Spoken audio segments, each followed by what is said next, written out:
Tirtha Om Gate Gate Paragate Parasangate Bodhi Swaha Tyata Om Gate Gate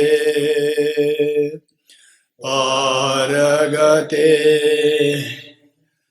Parasangate Bodhi Swatyata Om Gate Gate Paragate Parasangate Bodhi Swatyata Om Gate Gate Paragate Parasangate Bodhi Swaha. Essence of Dependent Origination Mantra.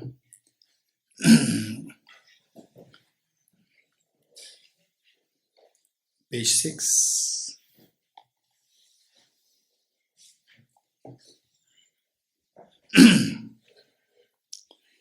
Om Ye Dharma Hetu Prabhavam Hetum Tejam Datagato Yavatat Esham Chayo Niroda Evam Vati Mahashramana Yesva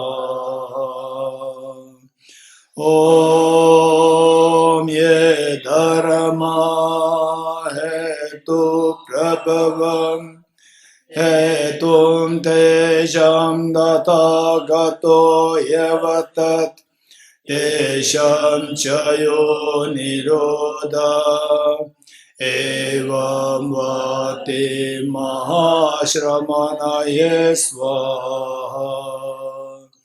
Om Ye Dharma Hetu Prabhavam Hetum Tejam Datagato Yavatat Tesham Chayo Niroda Evam Vati Mahashramana Yesvaha. All phenomena arise from causes. The causes are taught by the Tathagata. The cessation causes as well as taught by the great seer.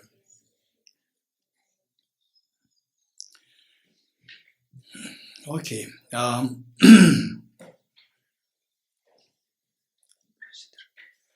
Just see if this can open.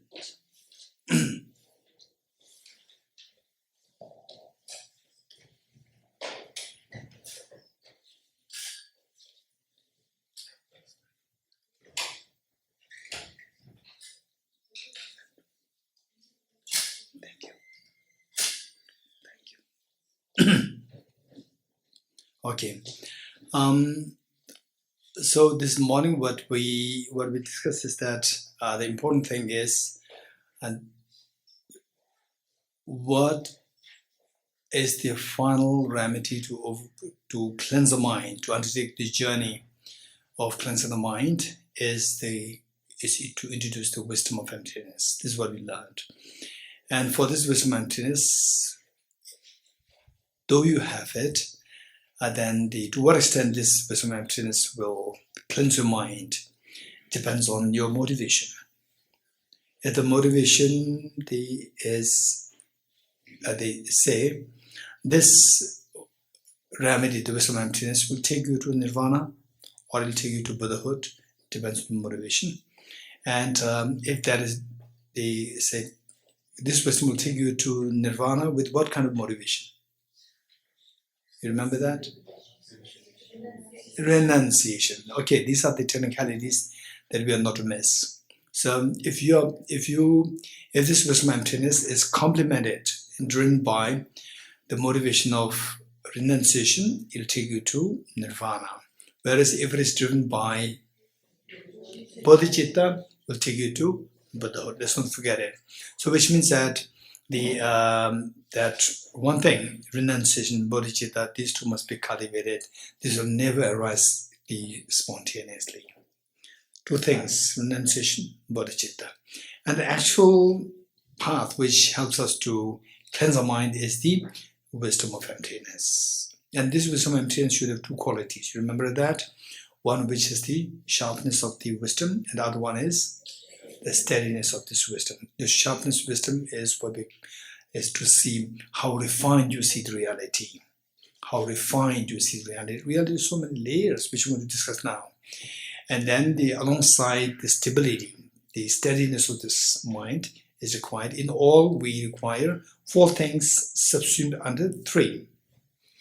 So 4 things, what are they? Renunciation, bodhicitta, wisdom of emptiness, and the stability, steadiness. So steadiness and the wisdom combined together make it a wisdom of emptiness. So we have 3 things in total: renunciation, bodhicitta, wisdom, emptiness. So from this we realize that in fact, great teachers, the past great teachers, the great masters, what they say is that for renunciation, bodhicitta, if you study for how to cultivate renunciation, how to cultivate bodhicitta, generally speaking, in a loose sense, if you are to just study for like 1 week, it's good enough.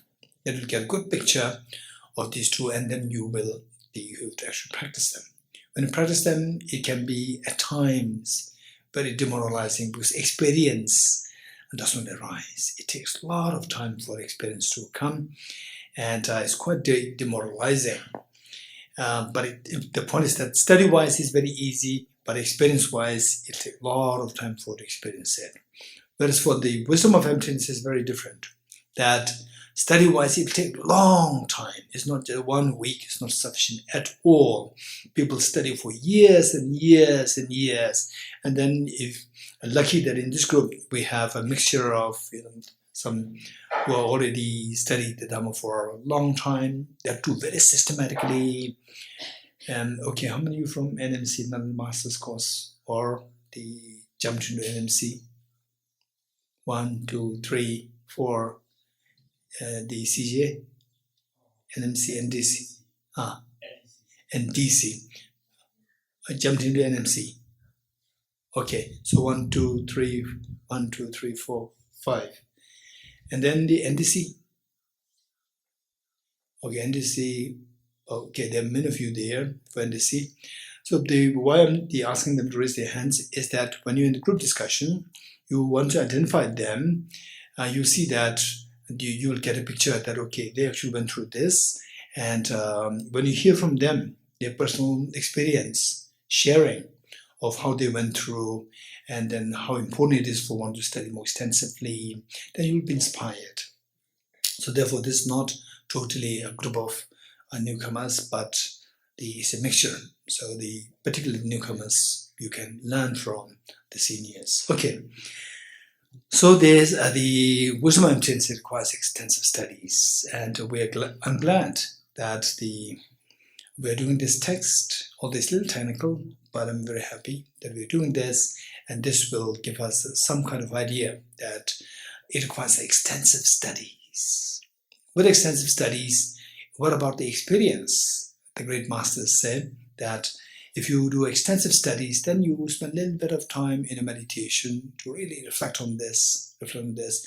Then the experience-wise, it is very quick. You'll get it pretty soon once you have done the studies adequately. Of course, other factors are required. It's not just that simple. Other factors also, many other factors are required, but the seniors will tell you what kind of the factors are required. These are required. With this, then you study extensively. For example, the Ajij, of course, for so many years, and then we have Sonamla for all these many tens of years, 10, 12, 15 years, coming to the center Tibet. All these many years have been coming almost twice every year, believe it or not. And at the airport, immigration officers, they interrupt,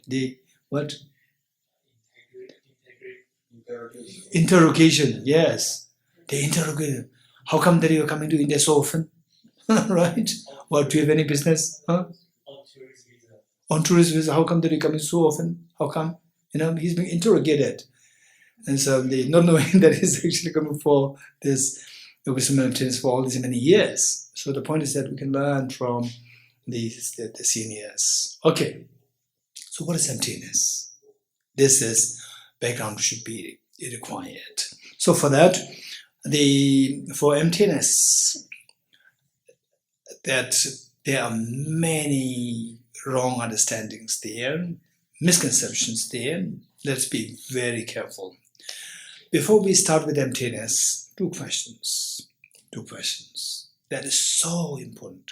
And if possible, note them down.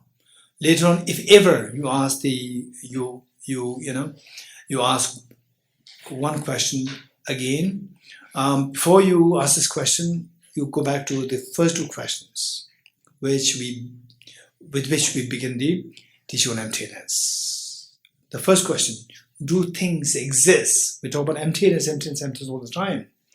Do things exist? This is the first question. Do things exist? For example, your happiness, your suffering, the triple gem, law of karma, COVID-19, your families, depression, happiness, virtues, non-virtues, do they exist? This question. Do things exist? What's the answer? They're all like illusion, like subjective, right? No, the answer should be yes, right? Oh, subjectively yes, objectively no. Don't go into complications. Don't think that you're philosophers, right? The answer should be yes. If the answer is no, or you are not too sure, half-half, subjective, objective, not knowing what is subjective, objective, and still saying that ultimately no, conventionally yes, then first answer is yes. Be who you are, right? Answer is yes. If the answer is no, this is nihilism. It is not emptiness. What is the first question? Do things exist? Answer should be yes, everything exists. Good things exist, bad things exist, right? Say everything exists. Virtues exist, non-virtues exist, happiness exists, miseries exist, and the correlation between the cause and the effect. Virtues versus virtues leading to happiness, non-virtues leading to suffering. This the cause and effect efficacy is applicable. That is, the infallible dependent origin is operating, infallible functionality is operating, where the weather is good, fresh, you feel happy. Whether the weather is gloomy, wet, dark, it makes us feel low. Okay, by the way, how many of you feel low when the weather is so dark, cold, gloomy, wet? Raise hands. Anybody from the Scandinavian countries? Anybody from Scandinavian countries? No one. But you feel the same thing, right? You feel low. Okay. So these are all very efficacious. Cause and effect relationship is infallibly operating. This is the reality. Let's not forget it. So with this answer to the first question is, yes, everything exists. Everything exists. You cannot deny the existence of these things. And then what? In the sutra, for example, Heart Sutra, we did not read this morning, but from tomorrow we're going to read in the morning. And I would say that those who can attend the morning sessions would be very helpful. But if you have health issues, so for whatever reasons, and you're not here in this campus, you're far away, don't push yourself. Otherwise, I would highly recommend you to join the morning sessions, because in the morning sessions, we explain things. Many of the things are explained in the morning session. Okay, so with this, the first question is, yes, things exist. And why I'm saying this is that in the Heart Sutra, in many of the sutras, you see that the Buddha said that form is empty, emptiness is form, and so forth. There's no eye, no ear, no nose, no tongue, and so forth. And the Buddha, if the Bodhisattva thinks that you are a Bodhisattva, you are not a Bodhisattva, right? So, say it's not like denying everything. In the Buddha's own teachings, in our Nagarjuna's teachings, it's not like everything is negated. So what is this? So this is something which made the Buddha remain 49 days silent. This is the reason. It's very complex to resolve that, to say yes to the first question and to say no to the second question. Right? So what is the second question? Second question, if things do exist, the second question is, do they exist the way they appear to us as objectively real? Do they exist objectively the way they appear to us? This second question. Was answer? No. Only if you say no to the second question after being affirmative to the first question, only then you are in the proper direction. Where if your answer is no to the first question, you fall into nihilism. This is not emptiness. Emptiness is not nihilism. Let's not forget it. You're getting it? This is so important. Now, along with this, so why these two questions are so important? Okay, is there anybody who likes to share with us what the two questions are? Quick, someone. What are the two questions? What are the two questions? Two things exist. First question. What's the second question? Do they exist objectively the way they appear to us? The way they appear. Look at the beautiful flower. How old is this? Pravinji? Okay. And then look at the beautiful, this amazing, the beautiful landscape, beautiful weather. The area is so beautiful. How do they appear to us? How do they appear to us? Anyone? Quick. Objectively? Or like a dream that your mind is creating it? Huh? As objectively real. Okay. One time, when I must be 20 years, 21 years old. I must be 21 years old in the Institute of Buddhist Dialectics in Dharamsala. And my roommate was one Singaporean monk. And he was not actually the proper student of the Institute of Buddhist Dialectics. The teacher, Geshe, exceptional great Bodhisattva. Highly, extremely sharp and a great philosopher, psychologist. And he's anybody who requires help, he's there to jump to help. So this monk from Singapore, he did not have any place to stay. Somebody must have told him, go to Geshe. He went there and Geshe said, stay with us. And my teacher put him as my roommate. I was 21, he must be in his late 20s or early 30s. And we were all learning, he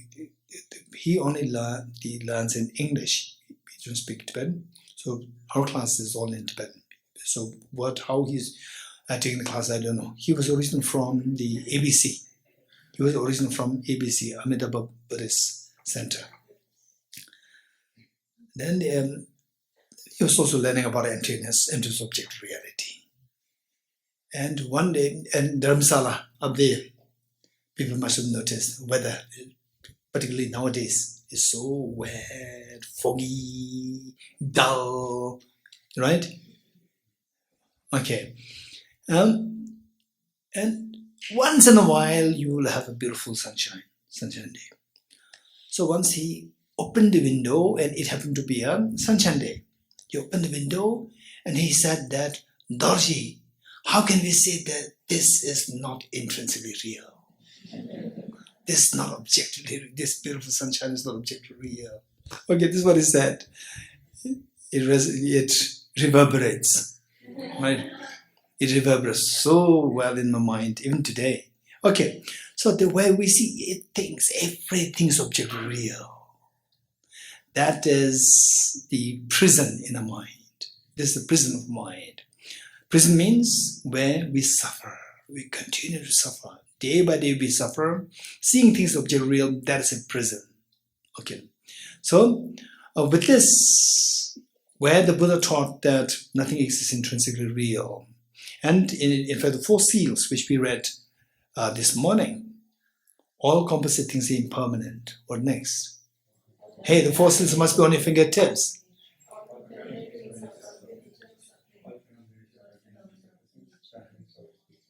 Okay, Raviji, all composite things are impermanent. Good. Very good. Wonderful. So all composite things are impermanent, all contaminated things are suffering nature, everything is the nature, emptiness, selflessness, transcendent sorrow is nirvana or absolute peace. Where is it? On which page? Okay, anybody else besides Tejalla? Anybody else? Which page is it? Is it on page 7? Yes. Okay, I already know this. I deliberately ask you know why? Then you look at it, right? Otherwise, okay, page 7, yeah, it must be there. Okay, what is there? Read it. Read it together. Read it.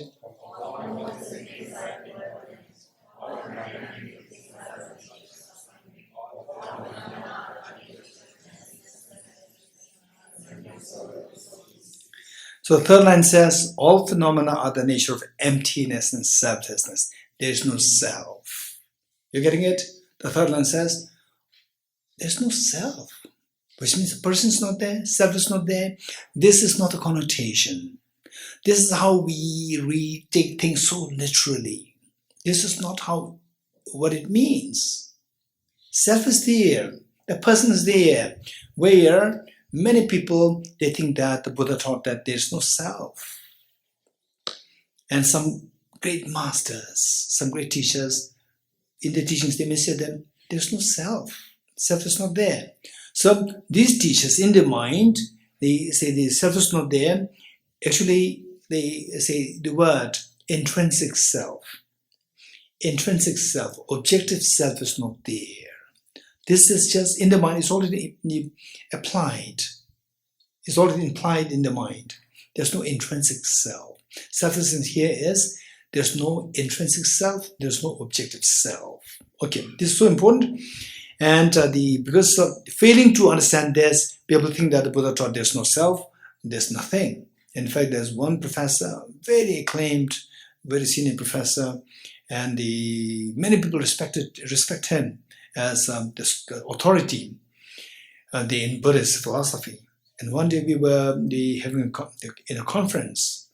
I was not really expecting him, such reputed as an authority in Buddhist philosophy. And in the conference said that, no, in Buddhism there's no self. I couldn't believe that it's he who is saying this. And then later on said, in Buddhism there's nothing, everything is empty. Oh, this is nihilism.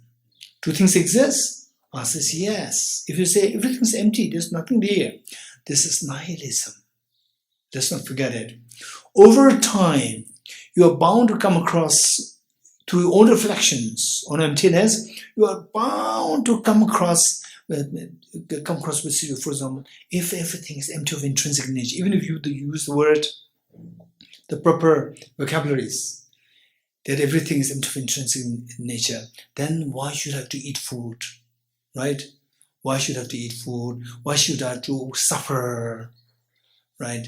Say simply by going through excessive heat, why should I have to suffer? Acute cold, why should I have to suffer? With COVID, why should I have to fear?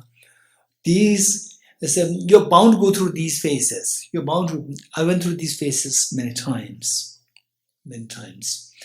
And when you go through these phases, remember these two questions.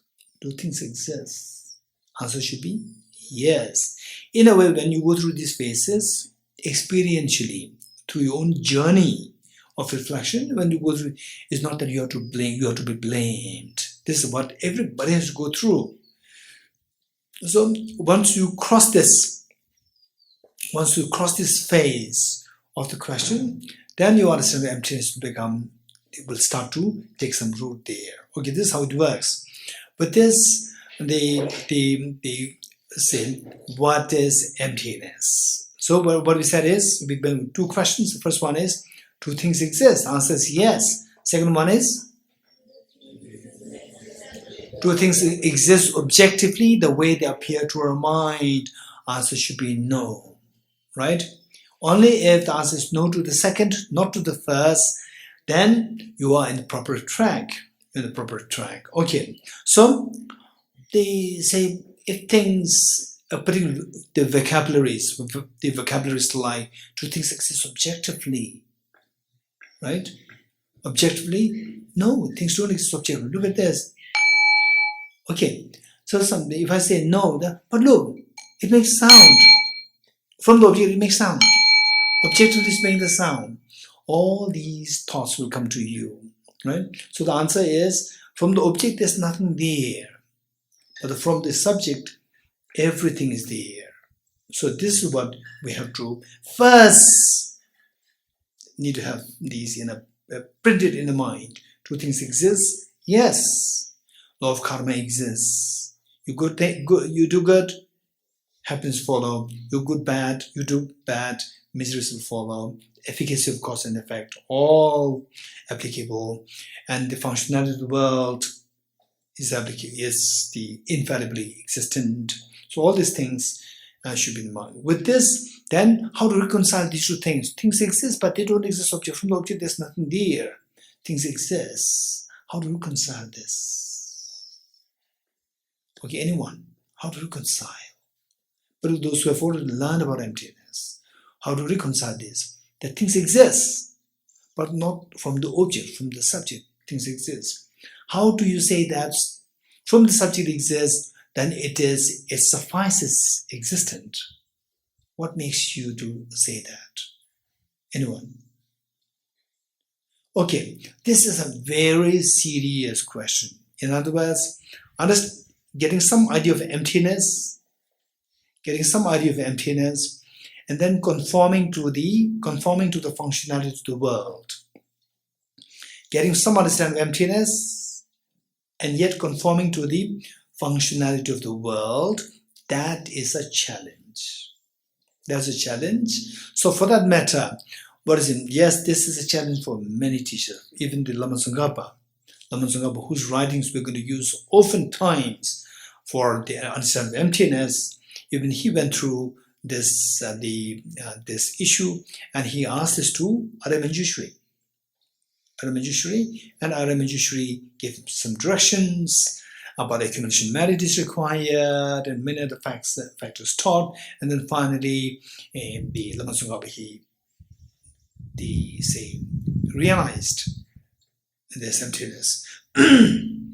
Okay, for this, what we need to know is to reconcile this. We need to know emptiness, not as nothingness, but emptiness in the light of dependent origination. This is what is required. So emptiness is not nothingness, it is dependent originated. It's the meaning of dependent origination. So for this, we need the 3 points. One is that emptiness equals dependent origination, number one. Number two, dependent origination equals the middle way. Number three, so when I tell you A equals B, B equals C, your job is to say A equals C. You're getting it? So the first part is that I say A equals B. And the second part I say is B equals C. So you have to deduce. Therefore, A equals C or C equals A, whichever you want to say it. Likewise, what I'm saying is emptiness equals dependent origination, number one. Number two, dependent origination equals the middle way. Number three, what will you deduce from this? Therefore, emptiness equals the middle way. Okay, now how to deduce the emptiness as equal to dependent origination? For this, we need 5 points. That emptiness equals dependent origination, we require 5 points. The first, The first is emptiness. Emptiness itself, emptiness. Number two, emptiness is not nothingness. Emptiness is a short form of emptiness of independent existence. Emptiness is a short form of emptiness of independent existence. Okay, how many of you know who? How many of you know who? Who? Who's who? Yes? Okay, it doesn't mean who's who. Who is World Health Organization. You're getting it? Who is a short form of WHO is a short form of World Health Organization. It doesn't mean who. You're getting it? Okay. So the likewise, emptiness doesn't mean empty. It is a short form of emptiness of independent existence. Number two. Number one is emptiness. Number two is that emptiness is a short form of emptiness of independent existence. Number three, emptiness of independent existence means nothing exists independently. Nothing exists independently. Number three. Number four, nothing exists independently means everything exists. Hey, nothing exists independently means everything exists dependently. You're getting this? Amazing. I don't have to tell you. You got it. Number four, number four, it is that everything exists by dependence. Number four. Number five, because everything is dependently existent, everything exists by dependence, everything is dependently originated. Okay, with these 5 points, we understand that emptiness means dependent origination. This first part. Number two, what is number two? Dependent origination means the middle way. Okay, how is dependent origination middle way? 2 points. Number one, dependence. Dependent origination has two sides, dependence and origination. First, dependence. When I say dependence, what's the opposite of dependence? Independence. When you say dependence, it rejects independence. When I say dependence, it rejects the independence. Independence and absolutism, oh, he's independent. It's absolute. So absolutism, independence, they have the same connotation.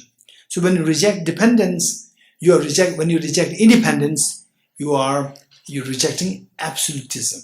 So the first word of the two, dependent origination, the first one, dependence, it rejects the extreme of absolutism. What's the next part? Origination. When I speak about origination, origination means something comes into origination. Something comes into existence. What's the opposite of existence? Non-existence, nihilism. Nothing is there, non-existence. So when I say origination, it rejects the extreme of nihilism. Dependence, it rejects the extreme of absolutism. Origination, it rejects the extreme of nihilism. Now, combining the two together, dependence and origination together, rejects the two extremes, extreme of absolutism and extreme of nihilism. Rejecting the two extremes is following the middle way. So this is how dependent origination means a middle way. So now what do you deduce from these two? Therefore, emptiness is the middle way. Middle way means not nihilism. So emptiness doesn't mean nothing exists, right? No self, nothing exists. This is not understanding of emptiness. This is nihilism. So whereas emptiness is not nihilism. Okay. The next is what is the difference between understanding of emptiness and understanding of nihilism? What's the difference? We say that everything is like a dream coming from your subject. Everything's like a dream and a dream. Like dream and dream. Everything's not dream. Everything's like dream. Everything's subjectively real, like dream. But everything is not dream. What's the difference between dream and the dream-like? What's the difference? Anyone? So with this, we'll understand the difference between emptiness and nihilism. Anyone? What's the difference between dreamlike and dream? Yes. Krishna, in the dreamlike or conventional world, there is complete efficacy of cause and effect. Okay, in dreamlike, law of karma is operating so efficaciously, and the cause and effect relationship is so efficaciously operating. Whereas in the dream, things may not operate that way. For example, what this girl said, that I'm holding a flower, suddenly it can become a chocolate, right? There's total, things can be very chaotic. Cause effect can be very chaotic, right?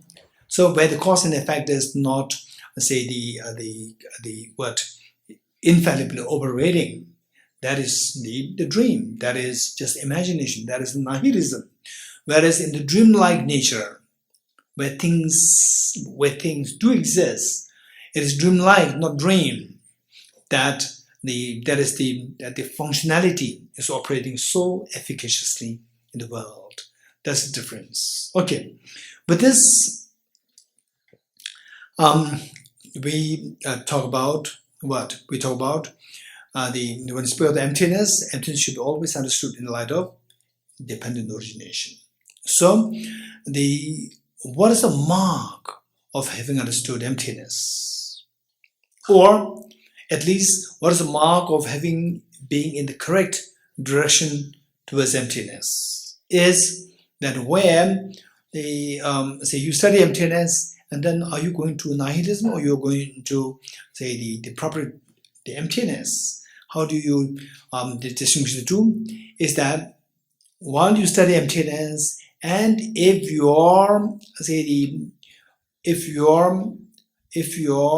respect for the law of karma, if your respect for the law of the cause and effect, if that is diminishing, nothing is really there. It's just my mind, it's illusion. If your respect for law of karma is diminishing, law of cause and effect is diminishing, your compassion is diminishing, then you are falling into nihilism. Whereas the more you go into emptiness and your respect for law of karma is increasing, your compassion is growing. Your compassion grows, you become more empathetic towards others. If that is happening, that the efficacy, you're seeing the cause and effect, respect for law of cause and effect. When that is increasing, the more you delve into emptiness, the more respect you start to accord to the law of karma, the cause and effect. Your compassion growing, you are on a proper track. Whether you got emptiness or not, that is to be analyzed, investigated. Otherwise, at least you are in a proper track. Why I'm saying that whether you got emptiness or not, because emptiness has so many layers to, like an onion. You peel the first layer, second layer, third, many layers are there. And experientially, when you get there, you see that there are so many layers to unfold. There's so many layers. Okay. And we have to go through these layers. It's not that you can jump to the final layer. There's no such thing as that.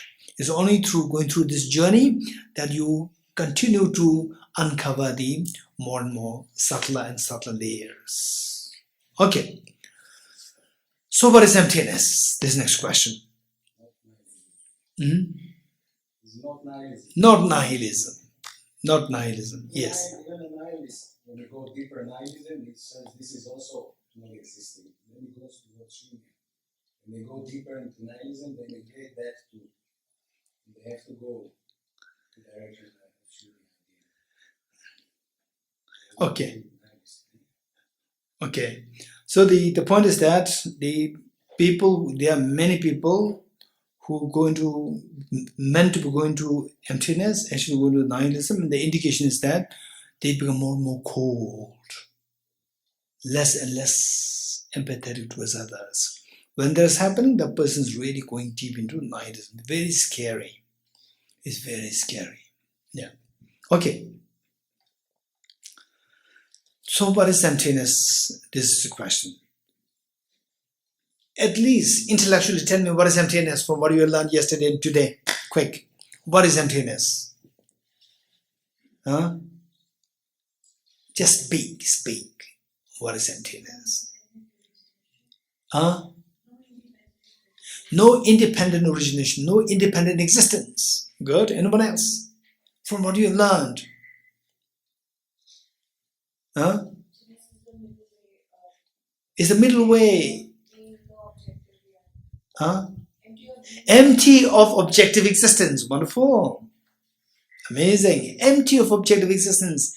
Right? So what is emptiness? Emptiness of objective existence. Which means that from the object there's nothing really there. All what exists is from the subject. Okay. So how do we know that nothing is from the object? This is the next question. Nothing is there from the object. You getting it? Okay. So let me quickly touch this, what is known as the 4 essentials to establish emptiness. The reasoning of the 4 essentials to establish emptiness. Let me quickly touch this. The reasoning of the 4 essentials to establish emptiness. Since that we have number of the people who are already exposed to these concepts, so during the group discussions, I may not have to go through too detail. During group discussion, you can even ask those. Okay, the 4 essentials. The first one, the essential of identifying the object of negation. Essential of identifying the object of negation. Essential of identifying the object of negation. Tejala, don't show whatever you're showing now. Right?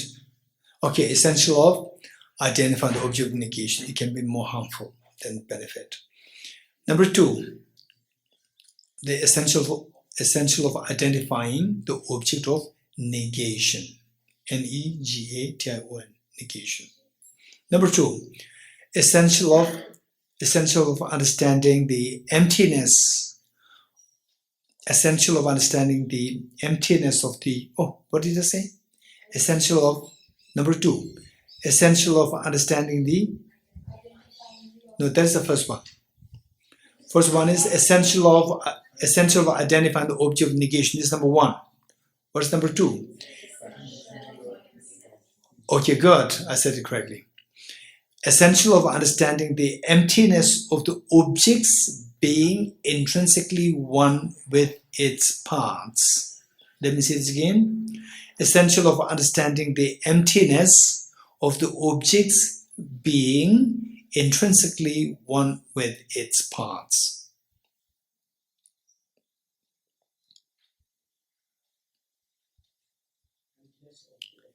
Essential of understanding the emptiness of the objects being intrinsically one with its parts.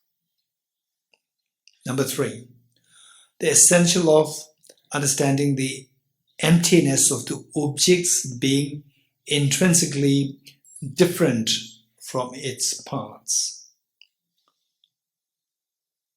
Okay, those of you who already did it so many times, just see that what is coming from your mind, does it tally with what I'm saying? Even the words.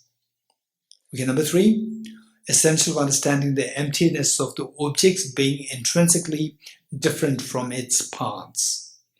Essential of understanding the emptiness of the objects being intrinsically different from its parts. And then finally, the essential of understanding the pervasion. The essential of understanding the pervasion that anything which is empty of being intrinsically one and intrinsically different from its parts entails the emptiness of objectivity of the object. Okay, let me repeat it. The essential understanding the pervasion that anything which is empty of being intrinsically one or intrinsically different from its parts, essential understanding the pervasion that anything which is empty of being intrinsically one and intrinsically different from its parts, entails the emptiness of objectivity of the object.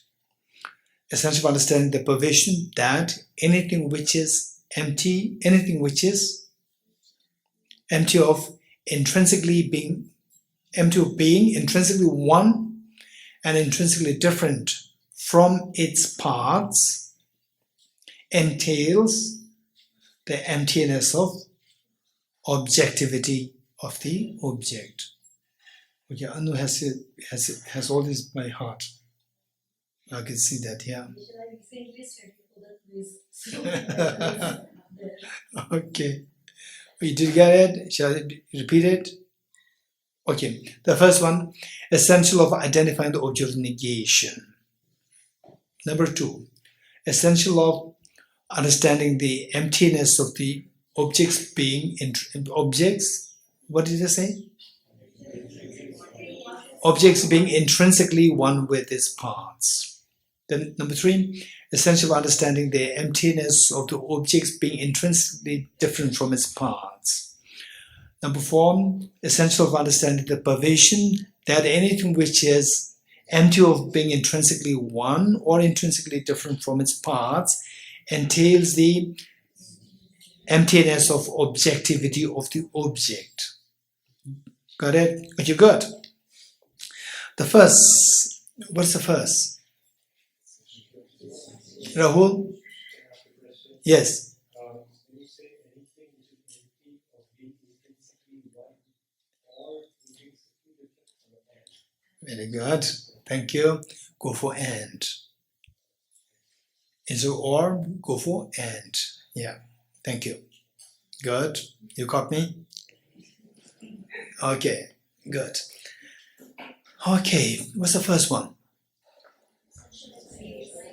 Essential of identifying the object of negation. Right? What do you mean by, first of all, what does it mean by object of negation in the first place? Then we have to identify that. Well, what does it mean by object of negation? Let us say that I don't have a pen. I don't have a pen in my hand. You say, no, you have a pen there in your hand, right? Okay, now I remove the pen. I don't have a pen in my hand now. I don't have. So I negate, I reject the existence of pen in my hand. Yes? Huh? Good. So I reject, I negate.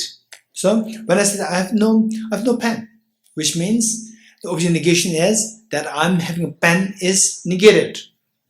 That I'm having a pen is negated. Okay, this pen is not gold. What's negated? The pen being gold is negated. Okay, this hall does not have an elephant. What's negated? Raise hand. This hall does not have an elephant. What is negated? Yes. What is negated? Very precise. Thank you. Existence of the elephant in this hall is negated. So that's object of negation. So in other words, to say what is not and what it does not have, that is the object of negation. When we say that, okay, this is not a cat, this pen is not a cat, what's negated? This pen being a cat. Being a cat is negated. The pen not being a cat is not negated, it is established. You're getting it? This pen is not blue. The pen being blue is negated. This pen is not objectively real. Pen being objectively real is negated. You're getting it? So if you say, what's the objective negation for emptiness?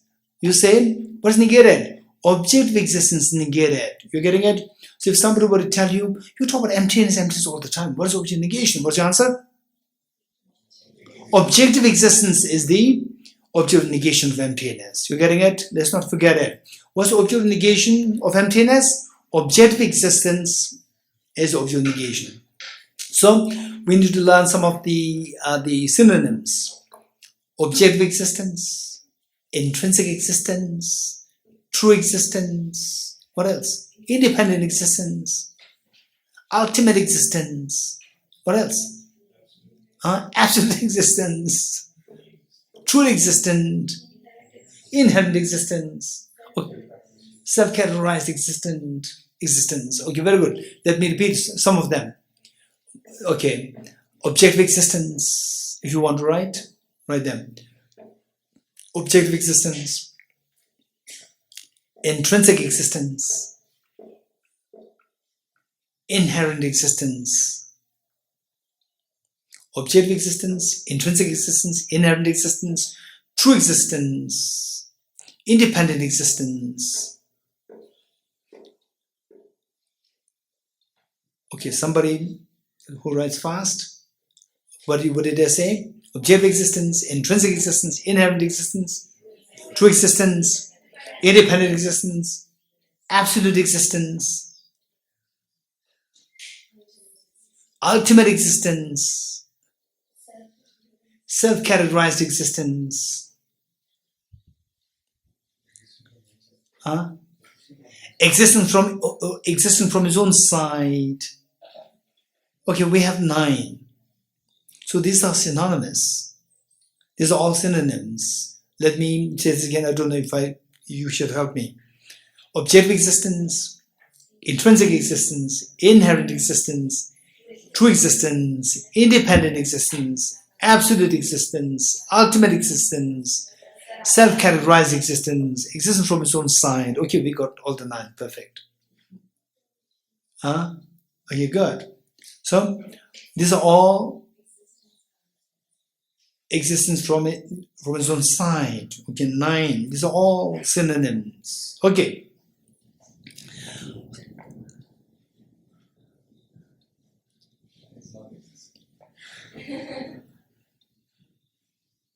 Okay.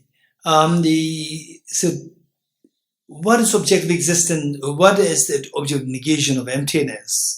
You can identify any one of these. You're getting it?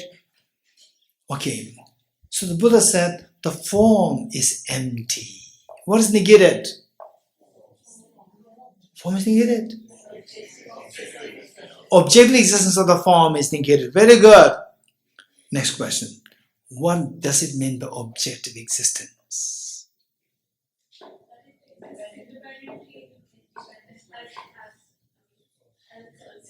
I say objective existence. What's your name?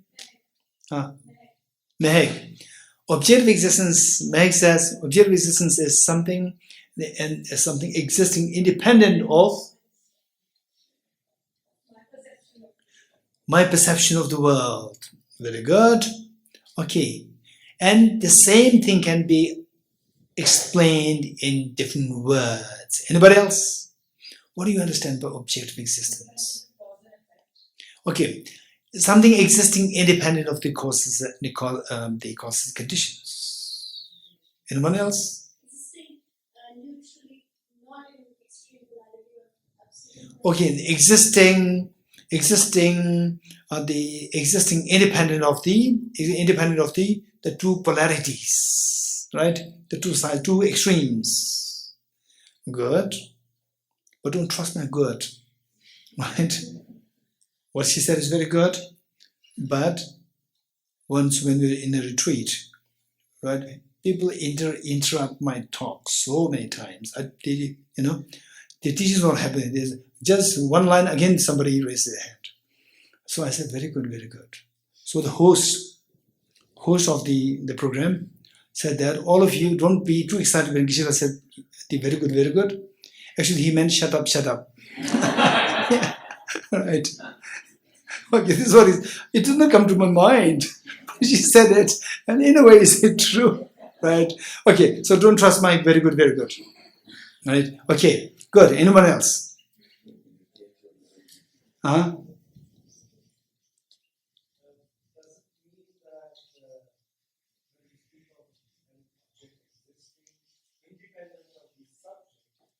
Oh, an objective existing independent of the subject. That is the meaning of objective existence. Very good.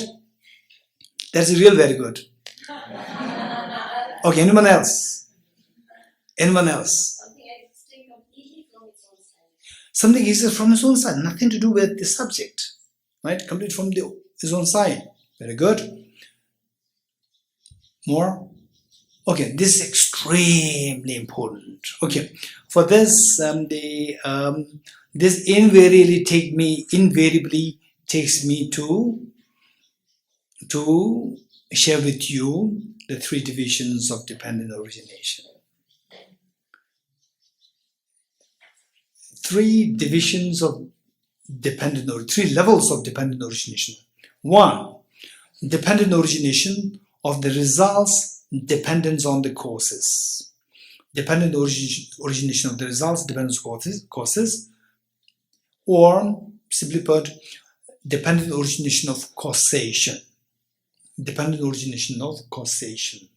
Better would be dependent origination of the results dependence on the causes. Number two, dependent origination of the wholes dependence on parts. The house is a whole, and then its parts. The whole comes into existence by dependence on the parts. Dependent origination of the wholes dependence on parts. Number two. Number three, dependent origination of dependence on mere mental designation. Dependent origination of dependence on mere mental designation. Okay, these three things. And how I put these three in the order is in the order of progressively becoming subtler, which means the first one is very gross, second one is subtler, and the third one is the subtlest. So, third one is the subtlest. First one is dependent origination of the results dependence on the causes. Number two, dependent origination of the wholes dependence on parts. Number three, dependent origination of dependence on mere mental designation. And / imputation. Mere mental designation, mere mental imputation, these two are the same. Okay, done? And these three, keep in mind that the first one is gross and progressively it becomes subtler. First one is gross, second one, the wholes depends on the parts, is relatively subtler, and the subtlest one is dependence on the mere mental designation. This is the subtlest. And of the three, for you to have understood emptiness, you must understand the number three.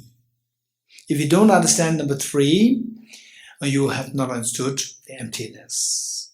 So even if you understand the first one, what's the first one? Dependent origination of the results, dependence on the causes. Even if you understand this, it does not entail you to have understood emptiness, which means that what's the opposite of dependent origination of the results, dependence on causes? What is the opposite of that? What is the opposite of that? What is the opposite of the results dependence on causes? Result independent of the causes. Even if you reject the independence of the causes and conditions, it does not entail you to have understood emptiness. It does not entail you have identified object negation. It's very gross. Okay, you getting it? So to understand emptiness, you have to understand the third level of dependent origination. What's the third level of dependent origination? Dependent origination of dependence on mere mental designation. What's the opposite of that?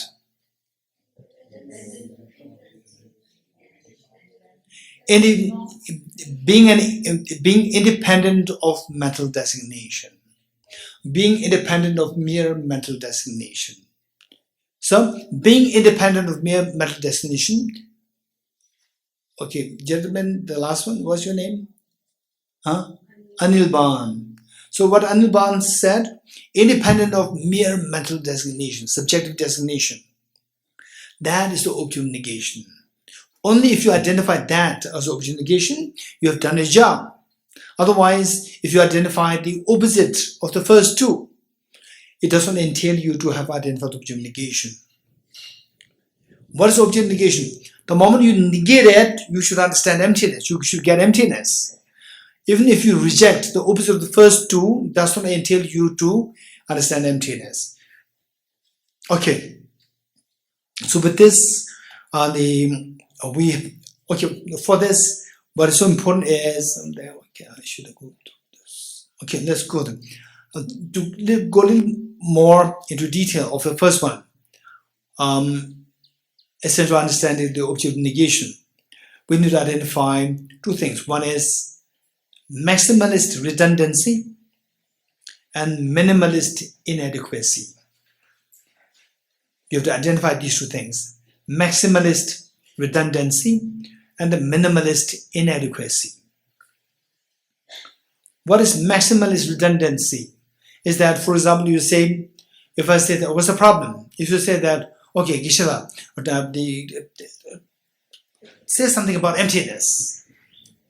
Maximalist redundancy, minimalist inadequacy, inadequacy.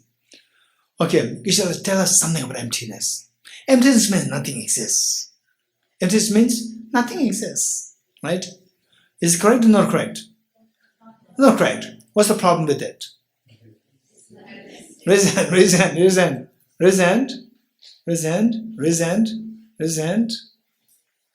Okay, here. These exist but not in the objective form that we see them. I did not ask Meg to tell me what emptiness is. I asked you, what's my problem? I said, emptiness means nothing exists, right? What's wrong with this? This is my question. Anyone? You didn't experience it as such. Huh? The one who claims it does not have the direct experience of this thing. He's just saying this from his mind, compared to one who says that things that dependent origination can be experienced. This is the biggest difference. One is the result of practice. So if you tell me, I'll say, have you experienced it? Did you? Then you will tell me that you are telling lies. Then I'll say you are telling lies. And we keep fighting like this. So you have to convince me that something's wrong with me. Anybody? What's wrong with me? Yes. You are on the minimalist inadequacy. Your sentence is not complete. Oh, sentence is complete. I said nothing exists. That's a complete sentence. Not giving you the exact information about the Emptiness means nothing exists. That's it. What more do you want? Right? My hand doesn't have anything. It's empty. And there's emptiness. It's complete. What's wrong with it?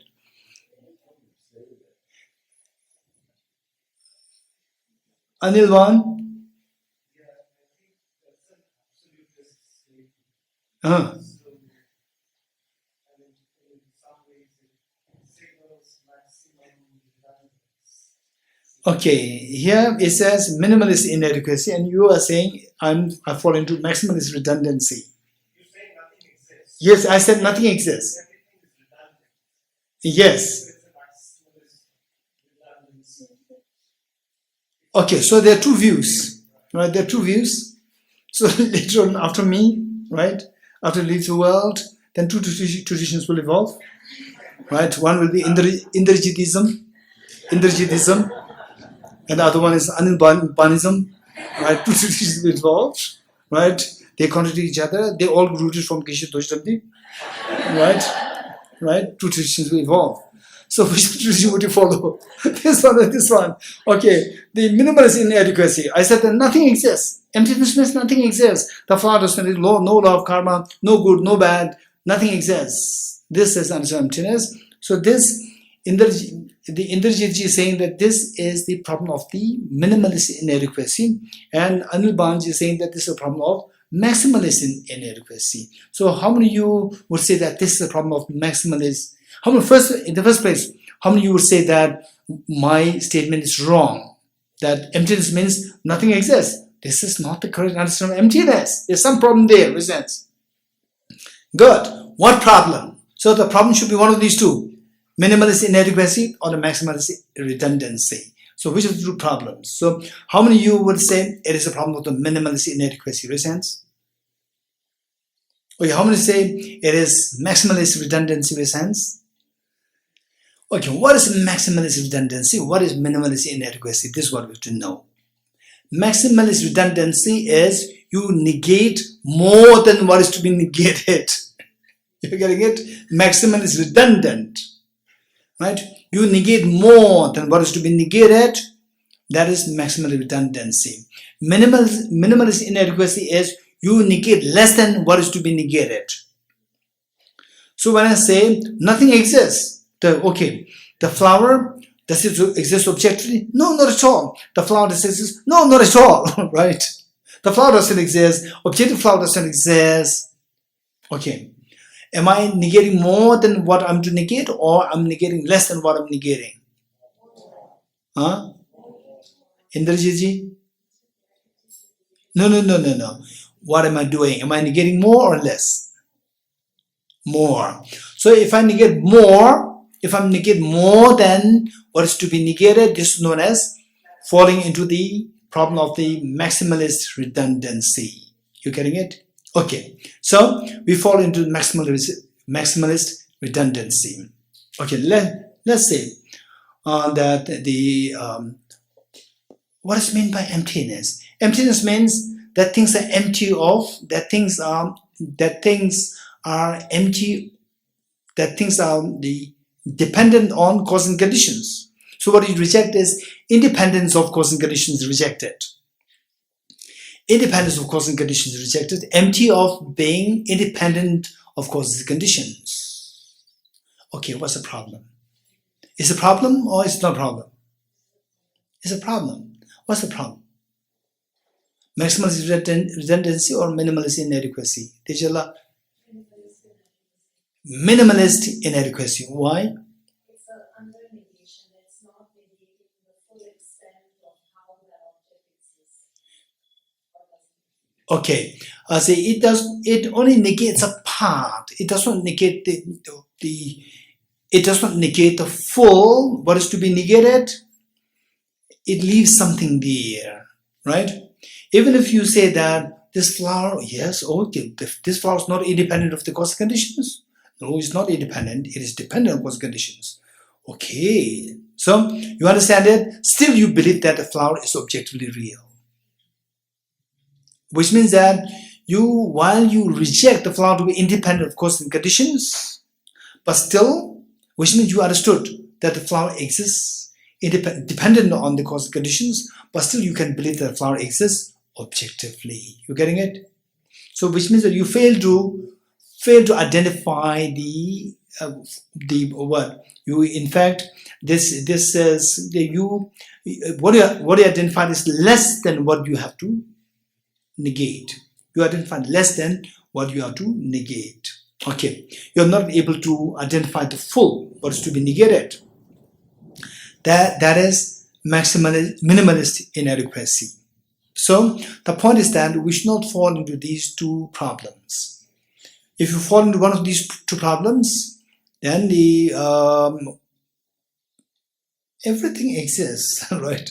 One time when I was in the monastery, we were discussing this is a beautiful tradition. In the monastery university, we spent hours and hours on debating on this philosophy.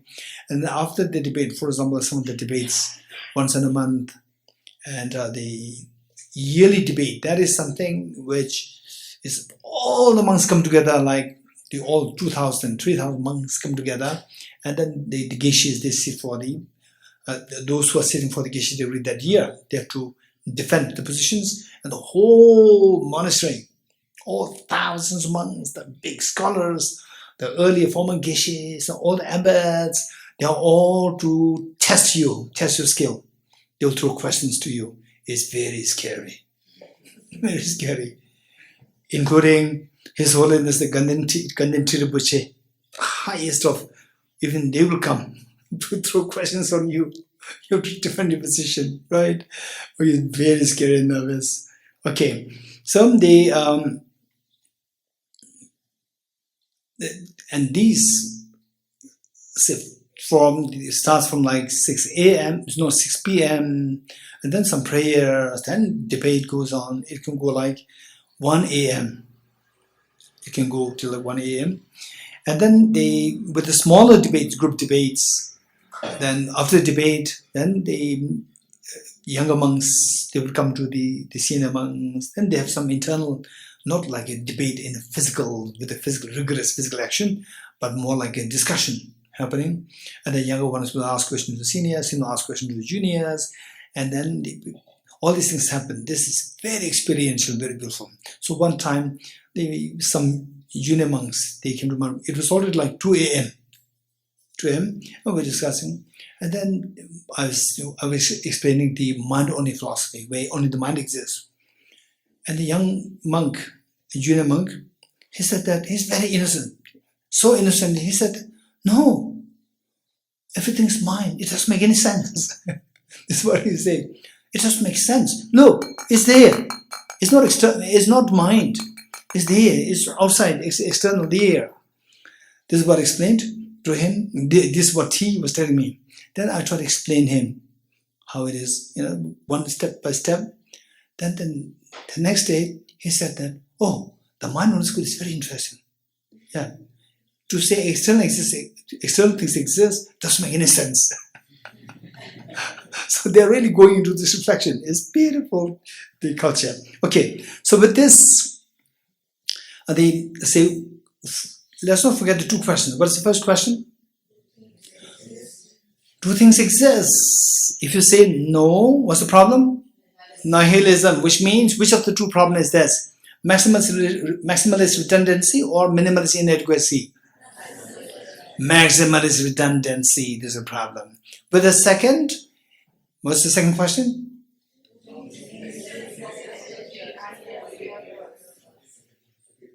Do things exist objectively as they appear to a mind? If you say yes, there's a problem. What's the problem? Maximalist redundancy or minimalist inadequacy? Minimalist inadequacy. Minimalist inadequacy. You're getting it? That you cannot identify the object negation full. Okay. And if you say that okay, what is emptiness of the flower? That the flower is not dependent, that the flower is empty of being not dependent on the causes and conditions. If that is said, is that emptiness? This is not emptiness. This is a gross understanding. It's gross, this is not emptiness. Okay, so we need to identify the object negation well. What is next? Second, yes, of the 4. Of the 4 senses, or second?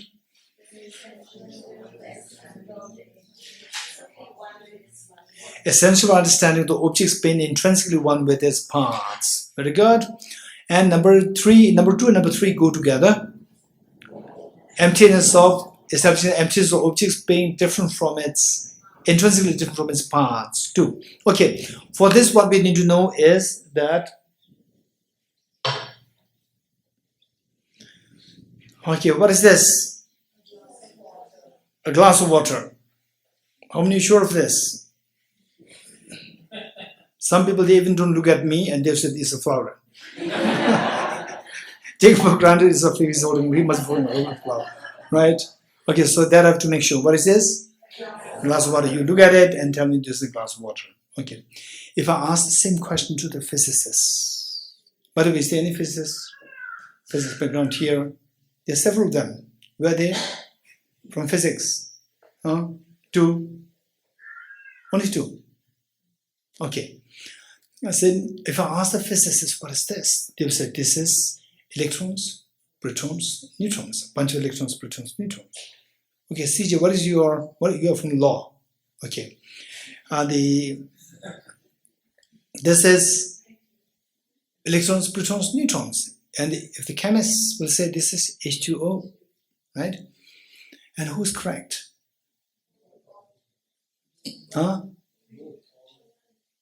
Both are correct. Okay, both are correct. That is what is also correct. This H2O is also correct. This is electrons, bunch of electrons, protons, neutrons are also correct. Okay. When will you see this as a bunch of electrons, protons, neutrons?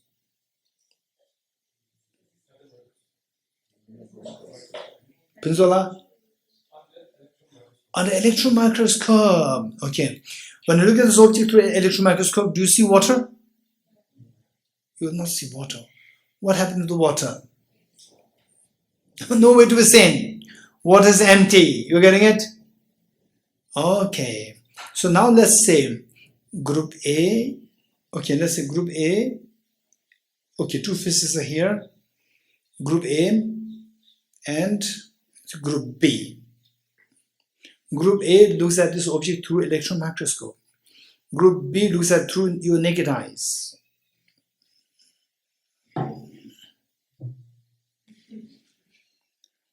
So instead of water, let me now switch to the flower. Group A looks at this flower through electron microscope. Group B looks at it through your naked eyes. My question to you, Group A, what is this? You're looking at through electron microscope. Physics. Hey. Even the non-physicists, you have the role to play. Don't just wait for two of them to give the answers. Okay, what is this? Zalina, what is this? Bunch of electrons, protons, neutrons, elementary particles, right? Okay, right. Now two of them will do the job, right? But you don't leave it on, huh? Also space. Space in between, space in between. But just ignore the space. We're more interested into the solid part, right? Say electrons, protons, neutrons separated by space. If you want to include space, right? Okay, good. Now group B, what is this? Flower. You're getting it? Group A, what about the flower? Group A, what about the flower? Is there? Is not there?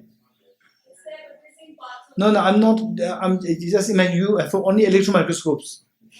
Your eyes are only electron microscope. Where's the flower? Where's the? There's no flower. What do you mean by flower? Where's the flower? Okay. So group A says that it's a bunch of electrons, protons, neutrons. No flower. Group B says yes, there's a flower. It's flower. Right? Who's correct? When they say that it's just a bunch of electrons, protons, neutrons, where's a flower? Is it correct or not correct? It's correct. With respect to them, it is correct. With respect to you, you're correct. That this flower is correct. But one says there's a flower, one says there's no flower. How can the two contradictory statements be true with respect to the same object? Anyone? Very auspicious, it rains. Here. Just defining different characteristics of the same thing. Okay, you're looking at the different characteristics. Okay. Say the sun is shining, say the sun is bright. Okay, good. That good is. That good. I understood it, right? Okay. Tejal? The two things can only be true, two contradicting things can only be true with regard to the same object. Only if the object from its own side is empty, and then the two subjective perspectives are then projecting. One is saying it is empty of flower, and the other is saying the flower is there. That's only possible. So the two things, that this is a flower, there's no flower, both will make sense as true only if it's coming from two different subjects. If it's the same subject, no two contradictory the characteristics should be there. This flower, this is not flower, should not happen. But with different perspectives, it's possible. Okay, Tabish here. I was saying that Group B was looking at it from a distance and Group A from very closely. Okay, so Tabish is saying that it depends on how you perceive it. Your perception from distance, your perception from close by. You're getting it? Okay, you look at through your naked eyes is from distance, very gross eyes. Whereas electron microscope is very refined to see things very closely, right? And some of you may be wondering, how come that they are giving how that these beautiful ideas are coming to the mind? You know why? How they are coming? Particularly those who are new, right? You may feel so demoralized. I'm just hopeless. Right? Everybody has something to say, very nice things to say. Do you know the secret? Okay, Those who are totally new to this idea, to this concept, raise hands. Do you know the secret of this? Huh? Do you know the secret? No, you don't know the secret. Okay, anybody who wants to disclose the secret? Huh? CJ? You don't want to disclose it. He doesn't want to disclose the secret. Okay, Tejal, you want to disclose the secret? Oh, what's that? The secret is we have been studying with. Okay, so basically they already studied. You're getting it? So some of you who are new, you may feel demoralized that when you ask these questions, nothing comes to your mind, and they have something so nice to, some from far, distance, near, distance, and then what? Then perspectives, 2 different perspectives. Wow, this is amazing. It never occurred to my mind, right? So they learned it. So they were also like you. I was also like you before I studied this. So what's the message? Study. Systematic study. This is required. We're getting it. You believe it or not? Sunamla. Right? 10 years ago, 12 years ago, 12 years ago. 12 years ago, the first time Sunamla was here, he stopped me so many times in between saying, Geshe, please, please. I don't get it. No, it's not like this. I don't get it. So now he's very calm. He understood all these things. 12 years of effort. So likewise, all of us, believe it or not, in the same hall, 12 years ago, I told him, right? After 7 years, you'll be one to see that others, right? Okay, they don't know this, they don't know this. You are the same person who's going to say the same thing after 12 years. No? He's calm like this. Okay, so you will be the same person. After 5-10 years, you will realize that, okay, how come that they even don't know this? Actually, you are the same person 10 years ago, who was just mesmerized. How come that they know all these things? Okay, the point is study. Go for more extensive studies. And if you feel that, oh, they already learned so much, this is, in a way, you are very lucky that it is very easy for me to explain things because all these seniors are there to help you. Okay. So we learned that, do you agree with me? All of us, do you agree with me that the same object can be seen through 2 different perspectives? One with the naked eyes, one through electron microscope. And then you see 2 different things. Through naked eyes, you see as a flower. Through an electron microscope, there's no flowers, it's just a bunch of electrons, protons. Do you agree with me? Good. And both are correct. Both are correct, but it's very different. One, there's a beautiful flower there. One, there's no beautiful flower there, right? Electrons, no doubt. Electrons, protons, neutrons, they are not at all beautiful. 100% they are not beautiful. But the flower is very beautiful. Flower is beautiful. Huh? The equations are beautiful. The equations plus those electrons are beautiful. The equations. Equations. The mathematical equations are beautiful. Equations are beautiful. Equations are beautiful for people who are good at mathematics. For others, it's terrible. It's terrible, so nasty. Yeah. Equations are suffering. Yes. In fact, when I was in school, there are some of the school, my classmates, when I was aged like 13, 14, 15, some of my classmates who hate physics, who hate mathematics. For me, I'm so fond of mathematics and physics. So for me, all this X, Y, I'm so fond of this. And they would say that when you grow up, when you go to the shop, nobody will ask you X, Y. Right? They just hate X, Y equations. Okay, so what I'm saying is that no doubt there are 2 different perspectives. And these 2 different perspectives, with the 2 different perspectives, you see 2 different realities. With 2 different realities seen, your emotional state is different. You're getting it? You see this same object as a flower, there's a feeling of appeal comes to your mind, pleasant feeling comes to your mind. When you see a bunch of electrons, protons, neutrons, appealing feeling disappears. There's no appeal there. Emotionally, your emotional world is very different depending on what kind of perspective is within you. You're getting it? The same object with three different correct perspectives can trigger three different emotions. Say, for example, this object, what you see as with your two naked eyes, you see as a flower. Is it beautiful? Huh? Okay, right? Pravinji, I'm asking them, is it beautiful? Amazing. We said it's okay. Right? Okay. So the Omarnanda is more sympathetic. He says it's beautiful. Yeah, it's amazing. Yeah, compassion, yes. Compassion is not beautiful actually.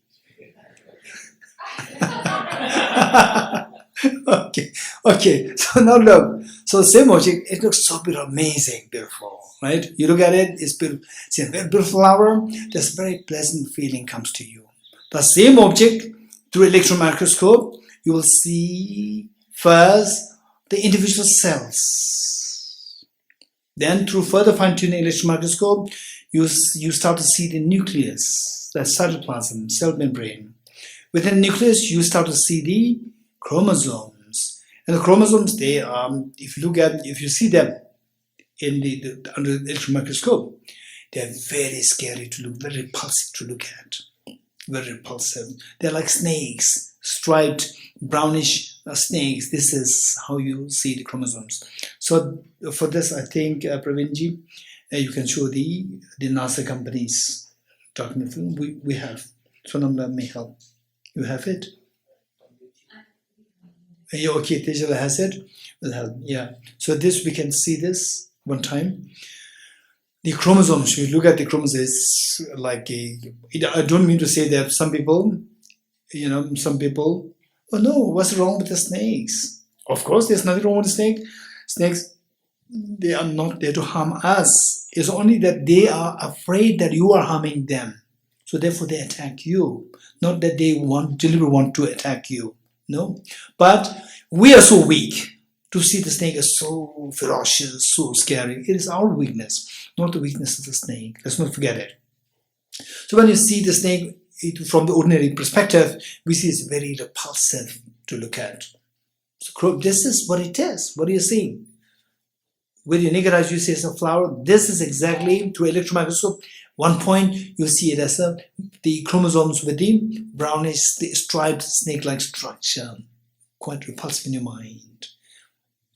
Which means aversion arises within you.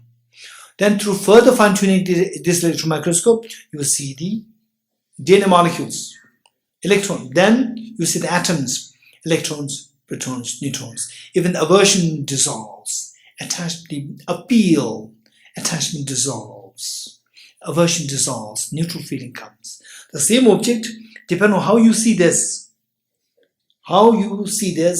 your perspective, depending on the three different perspectives, you can trigger three different emotional states. You're getting it? Okay. So we see that, okay, your emotional states are determined by what? From this, what sense did you get? Your emotional states are determined by your perceptions. What's perception? Objective or subjective? Subject. Your subjective perception triggers different emotional states within you.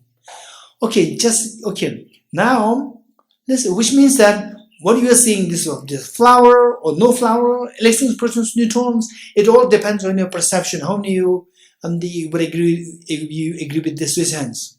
It's all perception, yes.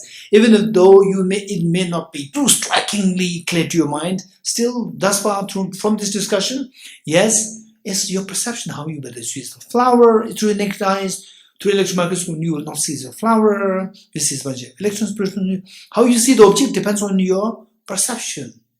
And the perception is purely subjective, reasons. Very good. Very good. Now my question to you. I'm interested in this object. I'm not interested in your subjects. In your subject meaning your perception. Right? remove your perception of the naked eyes, remove your perception of the electron microscope. My question, what is this? Remove the two perceptions. What is this? What is this object? Flower? Or electron plus neutrons? Or no flower? What is this? What is this object? Huh? Huh?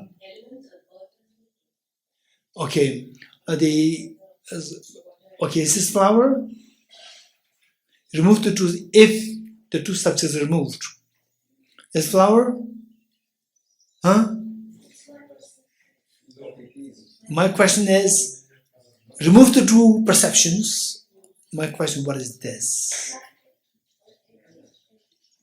Okay, the Ipshita is saying that this is, remove the two perceptions is nothing. It's empty. Okay, remove the two perceptions is empty. Anyone else? Remove the two. What do you think? Just speak from your mind. I'm not going to judge you at all. I simply want to know your thoughts. What is this? If the two perceptions are removed, what is this? Huh? It's a projection. Anyone? Huh? It's an object. What do you think? Anyone else? Huh? Empty of meaning. Empty of meaning as an object, empty of meaning as a flower, empty of meaning as non-flower, empty of meaning as electron neutron. Okay, anyone else? What do you think? Empty of independent existence. Okay, that's interesting. Empty of independent existent flower. It's a flower. Okay, Dr. Nirzala? Huh? Substance as a flower? Substance. Okay, substance. What sees this as a substance? Again, there's a perception there. You're getting it? Okay. Do you agree with me that these two perceptions, one that your naked eyes and the other electron microscope, whose perception is closer to the reality? Okay, one, when you look at through electron microscope, that is closer to the reality, right? Okay, my question to you is that, let's say that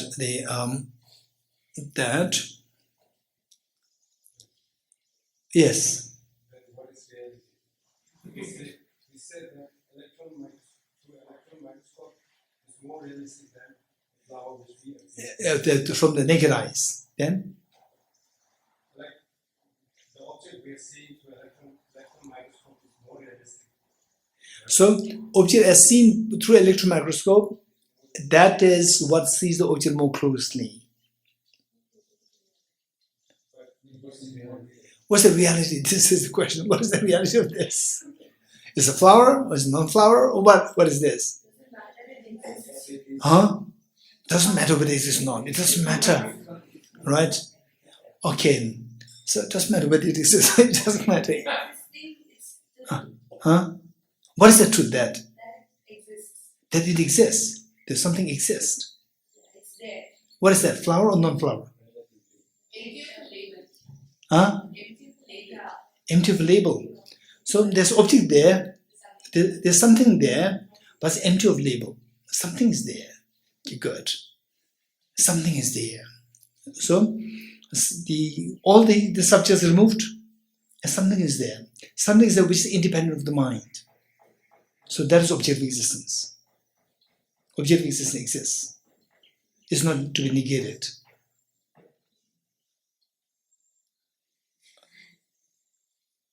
Your name? Okay. Sangita is following this line of reasoning. Sangita is getting into emptiness. Yeah. Right? Yes. Okay, what is this? This question. Now, they say the Pinzol also, they ask question, what's the reality? Let us not forget this question. So before this, I'd like to see that, generally speaking, say what you see entirely depends on your perception. And perception, there are two kinds. One which is from distance you are seeing things, and one which is from a closer inspection. Right? Okay. Which is more, whose perception tallies with the reality more? One, the close inspection, or from distance? Close inspection. So the close inspection perception is known as ultimate, is more ultimate. So close inspection, the analysis perception is known as ultimate analysis. And the inspection from distance is known as conventional analysis. The perception is classified into two. One is conventional analysis and the other one is ultimate analysis. Two. This is extremely important. Yes, the girl there? I don't understand why those Inspection? inspection is more accurate than the forest inspection. They're both just different perspectives. They are both? If they're both just different perspectives, then why Okay, to a different perspective, but why one is closer to his reality and one is less, one is further away from the reality? Why? If these two are just their own perspective. Okay, so I ask you the question. Let's say that you are a school principal and you want to hire a teacher, a good teacher, and say there's one candidate A comes to you, and you want to know this person A so well, right? And you have two sources who can give you information about person A. Source one knows person A only for 5 days.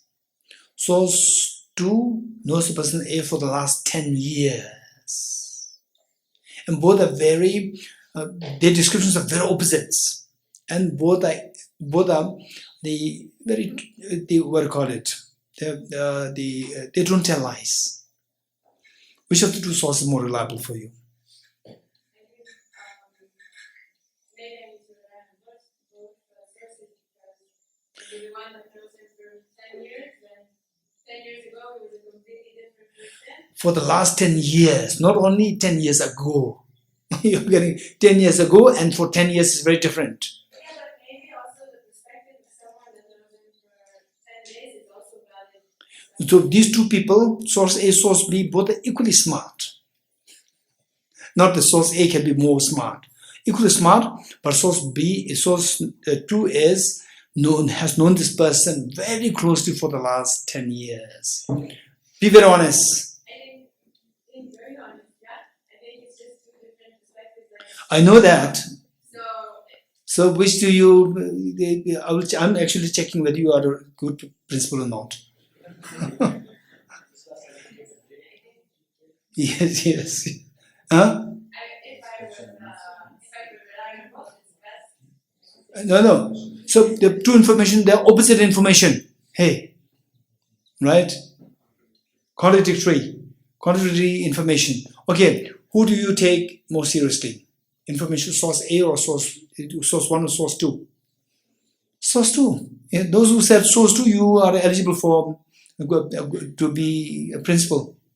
Those who say source A and the same, you are not eligible to be a good principal. Okay. Yes. So what I'm saying, what you are saying is that there are two perspectives.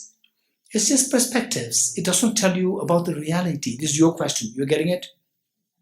So how can you say that the one who looks at it very closely with the electron microscope, that tells closer to the reality than the perspective B, the other perspective? This is your question. You're getting it? This is a good question. But first, we have to say how conventionally we take things, bring this, and then gradually it will go deeper. You're getting it? Okay. So conventionally, how would you take it? Which is the whose information you will take it more seriously? The one from distance or one very closely? Huh? The one who looks closely, if he looks at the petal, you see something different. If you look at the stem, you see something different. Of course. You don't know it is a flower. No. The question is, is very. You don't even know what is the Listen. We already acknowledged that the two perspectives are very different. We all acknowledge that, right? So the question is, which of the two perspectives you would say is closer to the reality? I don't say closer to the flower. I said closer to the reality. I was saying, if I may maybe add something as a question to that, I feel that both has its own importance. Like letting go of the flower example, if we say something like food, for example.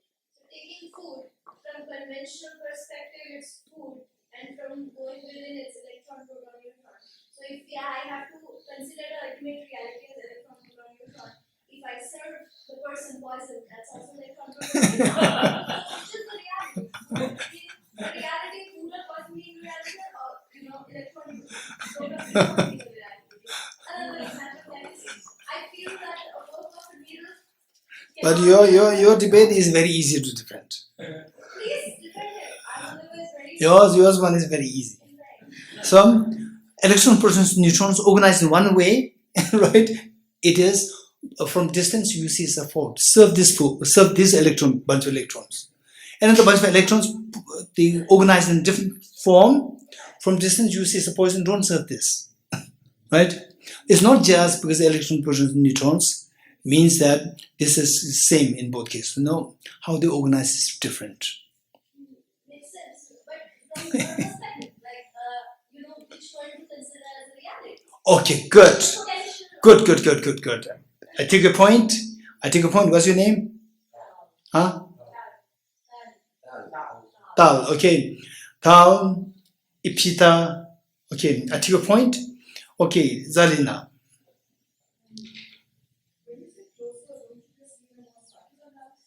Okay, what do you mean by closer? Does it mean the subtler or what? This question, right? Okay, the girl over there, what's your name? Divya, yes.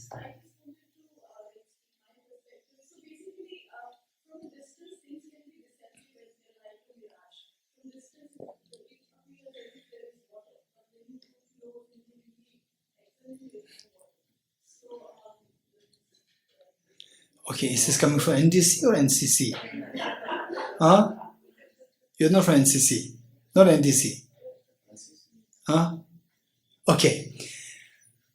What she said, or let's say, how many of you have watched movie in a movie theater? Presents. Particularly when you're a young child when you're not allowed to go there. Presents? Okay. When you watch a movie, imagine that you watch a movie here. This is very important. When you watch a movie here, right? Where is the movie coming from? Projector. Where's the projector?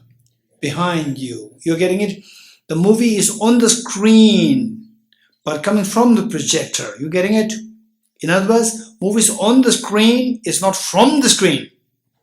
Let's not forget it. The movie is on the screen, not from the screen. You getting it? Okay. Don't forget, this is the important example which we're going to use later. So now, what Divya said, Divya. What Divya said is that just imagine, okay, this is how we have to, from the conventional world, how we gradually go into the ultimate. You're getting it? We start from the conventional, because we are where we are now. From there, we are trying to see the reality. So we have to start from here. So imagine that you are seeing me in water from 1 kilometer away. Imagine that I'm 1 kilometer away from you, and you see me in water, right?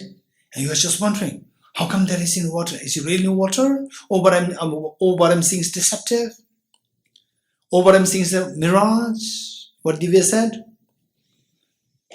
Is it really water or the mirage? If you are 1 kilometer away from you, you want to evaluate this, what will you do? Okay, Tal, tell me. Good. Okay, now Tal surrendered. Okay, come closer. Good. I thought that she was going to say something very radical, something different.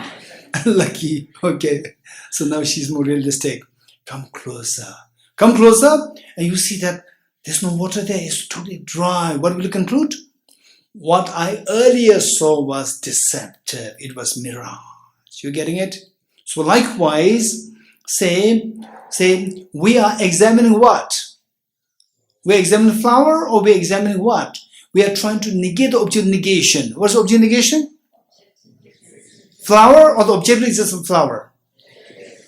Yes. So that the flower, we're not rejecting flower. We're trying to reject the objective existence of flower. We're not rejecting the subjective existence of flower. So to see if the flower does exist from the object. So how do you evaluate that? You have to go closer towards the object. You're getting it? To evaluate if the flower exists from the object or not, you have to go closer towards the object. This is the only way.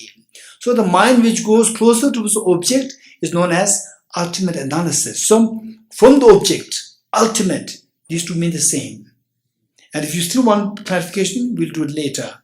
For time being, objective existence, ultimate existence, independent existence, true existence, they all mean the same. Intrinsic existence, inherent existence, they all mean the same. You getting it? So the flower, to see whether the flower exists objectively, what should you do? You have to go closer towards the object.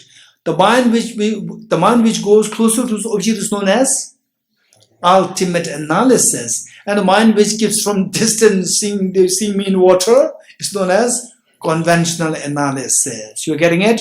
To see if there's a flower or not, this is a different question. To see if this objective flower or not, objectively existing flower or not, you have to employ the ultimate analysis. The mind should go closer towards the object. To see whether this is a flower or not, you don't have to look for the ultimate analysis. Ultimate analysis will only help you to discern if this is objectively existing flower or not. It will not decide whether it's flower or not. You're getting it? Okay, let's stop here.